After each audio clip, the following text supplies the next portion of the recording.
Very good evening. இன்னைக்கு நான் எதை பத்தி சொல்ல போறேன் அப்படின்னு கேட்டீங்கன்னா, ஐஸ்பர்க் ஃபினாமினன். அது என்ன ஐஸ்பர்க் ஃபினாமினன்?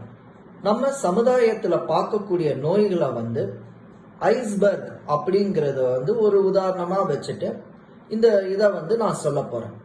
இப்போ நமக்கே தெரியும், ஒரு ஐஸ்பர்க்ங்கிறது ஒரு கடல்ல இருக்கு அப்படிங்கும்போது மேல் பகுதி, அந்த மேல் பகுதியை டிப் ஆஃப் த ஐஸ்பர்க் அப்படின்னு சொல்றோம். அது சமுதாயத்துல மருத்துவர்கள் எந்தெந்த நோய்களை பார்க்கறாங்க அப்படிங்கறத தான் அந்த டிப் ஆஃப் த ஐஸ்பர்க் அப்படின்னு சொல்றோம்.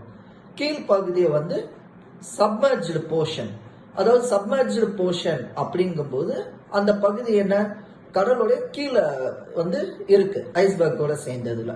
அதுல என்னன்னா, இப்போ நிறைய விதமான நோய்கள் மொத்தமாவே என்ன ஆகும், டயக்னோஸ்டு ஒழுங்கா இல்லாம இருக்கும், அண்டர் டயக்னோஸ்டா இருக்கும். இத சப்மர்ஜ்டு போர்ஷனோட நம்ம பார்க்கிறோம். அதுக்கு அடுத்தது என்ன அப்படின்னு பார்த்தா டிமார்கேஷன் லைன். இந்த டிமார்கேஷன் லைனுங்கிறது சப்மர்ஜ்டு போர்ஷனுக்கும் மேல் பகுதிக்கும் நடுவுல இருக்கக்கூடிய ஒரு லைன். அதை தான் நம்ம டிமார்கேஷன் லைன் அப்படின்னு சொல்றோம்.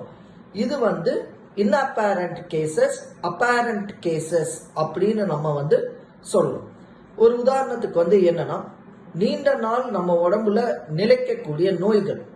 அந்த நோய்கள்லாம் என்ன அப்படின்னு பார்த்தா, நமக்கே கிரானிக் டிசீசஸ் எல்லாமே இருக்கு. Diabetes, hyper tension, cancer, protein energy malnutrition. So anyway உங்களுக்கே தெரிஞ்சிருக்கும் ஐஸ்பர்க் ஃபினாமினான் பத்தி நான் சொன்னதை வச்சு. Thank you all.